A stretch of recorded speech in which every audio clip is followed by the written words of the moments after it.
So you put your house up for sale and are waiting with bated breath for the first offers to come in. And you wait and wait and nothing. Very few showings and not much interest. So now you wonder, well, what now? How do I get buyers to show up? Let's talk about what you should look for in this week's podcast episode. Hi, it's Kasia McDaniel, and I am a home stager decorator, and you're listening to the Creative Home Podcast, where I talk about staging and decorating and all things associated with your home. So take a listen.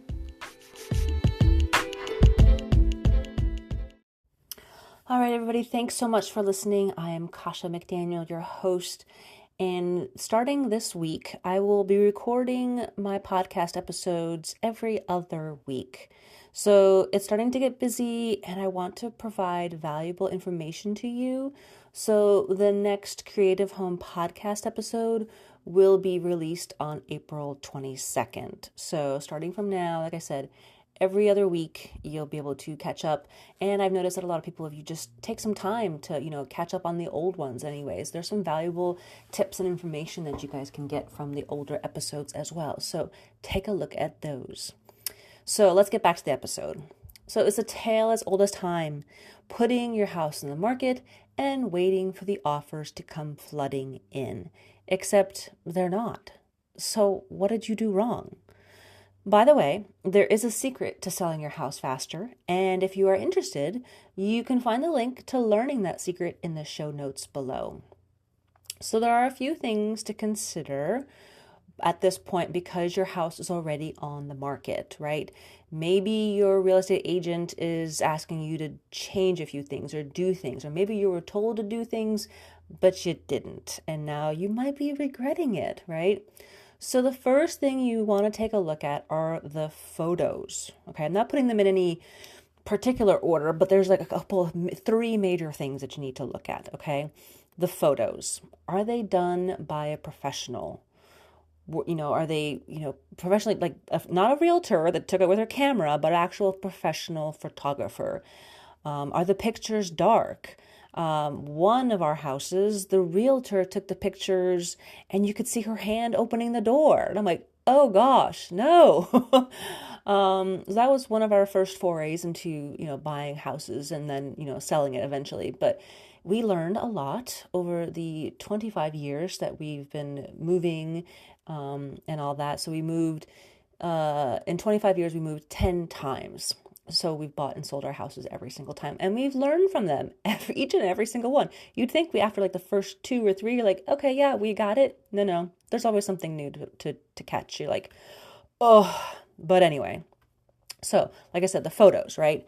So the photos are the one area you do not want to cheap out on. It's kind of like your wedding, right? Your wedding photographer is the most important person to spend money on, okay? That's the one area you really want to make sure you get right the first time, that you're not having to redo them, that you get a good one, take a look at their portfolio, same kind of thing. When my husband and I were getting married, we actually budgeted and paid for our own wedding, mainly because we wanted to control where the money was used and what the money was used for. Right? We actually and this is back in 2001, so it's been a while. But we had a budget of $10,000, and that's what we had to work on to pay for the catering, the venue.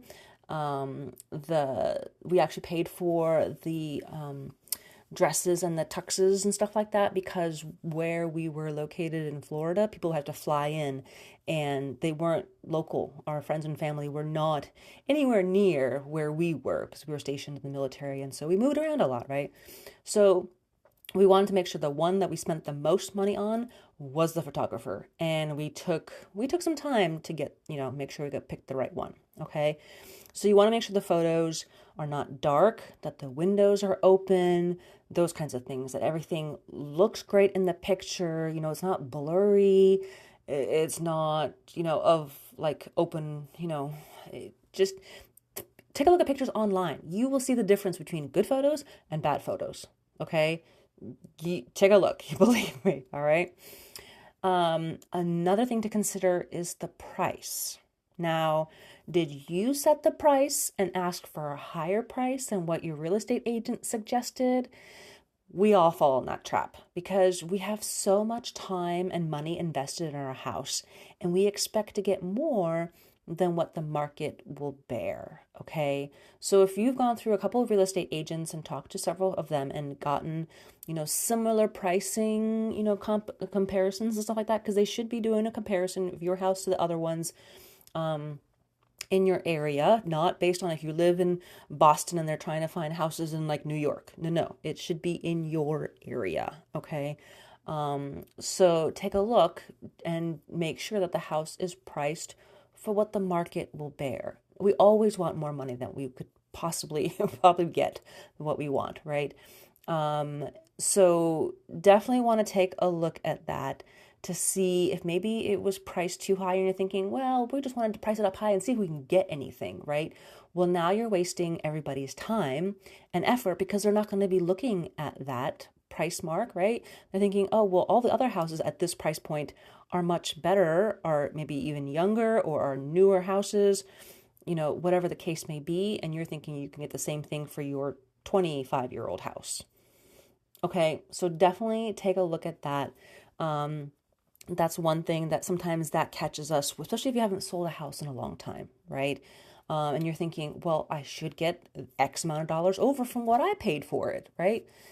Not necessarily. Again, it's what you need to talk to several real estate agents when you do find the one that's going to be your listing agent.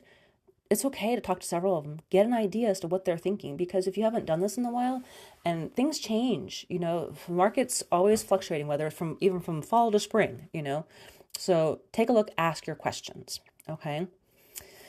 The third thing to look at is staging. Yeah. Did you stage your house or did you just leave it the way it was? Right. I want to share a story with you on two townhomes actually, that a friend of mine who was a real estate agent, she told me about. There were two similar townhomes in basically like the same strip of townhouses, right? In their same subdivision area, whatever you want to call it, right? And one was staged, which is what this real estate agent friend of mine did, and the other was not. And the staged one looked fantastic. They changed, updated the paint. They brought in furniture. They made it look fantastic. And the other one was just the way it was and has been lived in for however how many years it was. Not much was changed. The staged one sold in 5 days, while the other unstaged one took over a month before it got an offer. And they were similarly priced. But if you had to pick between the two, wouldn't you pick for the one that has more updates and looked ready, move-in ready and everything like that versus the one that, ooh, we need to paint and we need to do this and we need to do that. I want to make it look like the nicer one, right? So you would think that the one that wasn't staged would probably have a less offer. And I don't know if they did or not, but but it took longer for the one that was not staged. Okay. So you want to take a look at what staging you have done. Emptying the house is not considered staging. Okay. Thinking, oh, well, we're just going to empty it because the furniture is not the greatest. I'm not sure what to do. The homeowners are just in a hurry just to get the house sold. We're just going to empty it. Let me tell you another story with that one. And this is a personal one that we had that we're like, oh. So we had a house in New Mexico. And this is before I started staging homes professionally. And we were moving across the country back to DC and decided that we would use the empty photos because if there are only about 10% of people who can visualize beyond what's actually there. I guess I'm one of those 10% because I can visually see and tell you, okay, in this room, we need to move this out. We need to change this. We need to move this around. Oh yeah, I can fit a couch in here, no problem, without physically moving the furniture or putting furniture in. I can tell you, yep, this will fit or it won't. I'm one of those 10%. The other 90%, they need to show and see what it looks like. So those 90% of the people, when we showed pictures and listed our house with an empty house with empty rooms, they couldn't tell what the rooms were used for or how big the rooms were because there was nothing to help them with a sense of scale. No, none of the pictures showed if there was a couch. Oh, we could put a couch in here. Oh, we can put a sectional here. Can we put a queen size bed in here? Or is this a twin size bedroom? So emptying is not, not a good idea. So back then, obviously this was a few years back, we had to move no matter what. We had to move before the house was sold. And I think we were in the house for maybe a couple of weeks or so, and then had to leave within the first month, and we still didn't get an offer. We got barely any showings, really. And so finally, on the fourth month that it was on the market, 4 months, we finally got someone to buy the house. And I was like, oh my gosh. And at the same time, we were looking for a house for ourselves in DC. So of course, higher pricing in DC than New Mexico.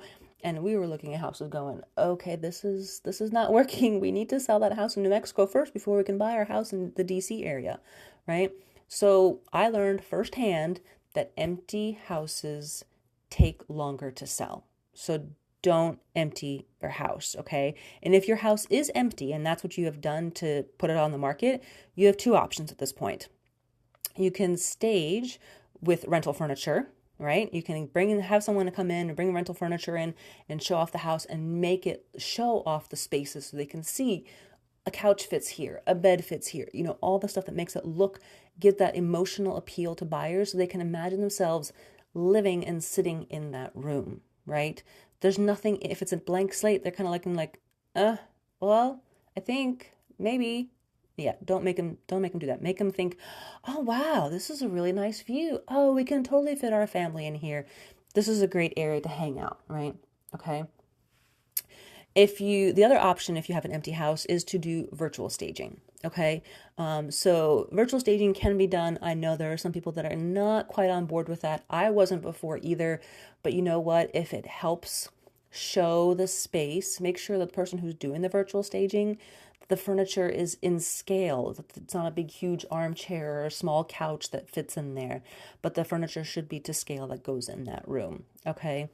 I had staged houses before when they're empty with rental furniture, and this was a house in North Carolina where the house sat empty for 2 months and didn't get a single offer. And this house was not an expensive house. It listed at $100,000. Okay. It was like a starter home, basically. It was a 1-level, 3-bedroom, nice kitchen. They kind of flipped it basically type of thing, but it was nice. They did really nice things to make it look like it'd be for an older couple or a new family, new couple, a starter home, right?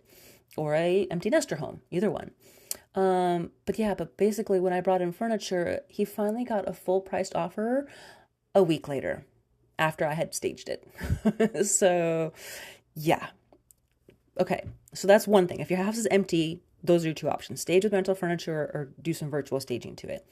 If your house has your decor in it, did you stage it? Was it enough to make it look appealing, right? Or did you leave things as they were? It's like, oh, well, it's my home decor. It'll look fine. No. There are some things that are just too much stuff and it looks too cluttered. So that's another thing to take a look at, okay?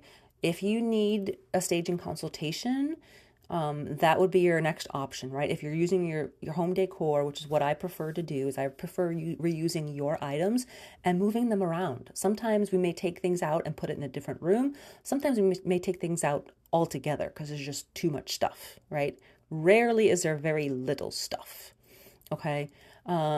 So if you do get a staging consultation, also redo the pictures. Same thing with the empty house.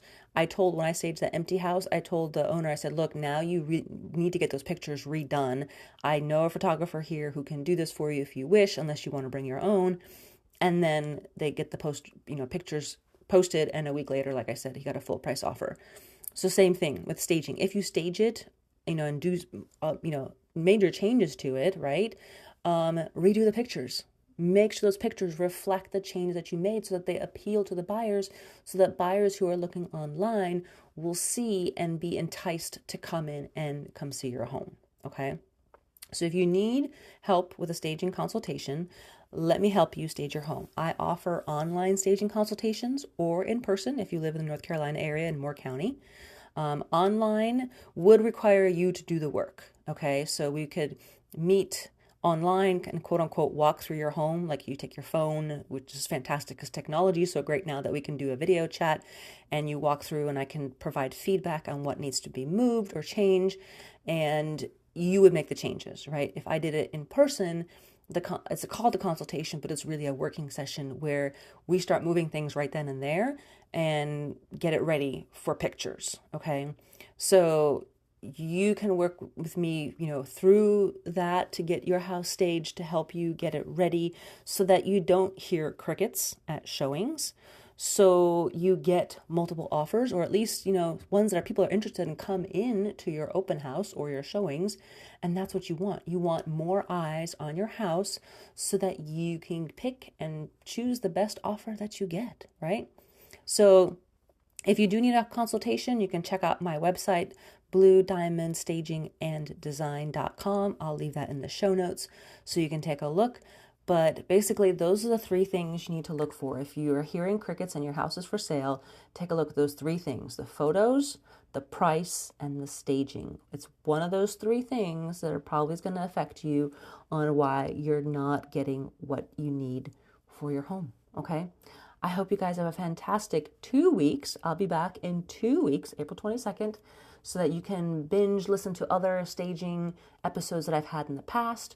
Or if you're not moving and you're looking for more home decorating tips, or you've just moved into your new house and you need some decorating tips, there are a lot of episodes for that as well. Okay? So I will talk to you guys later. Have a great week.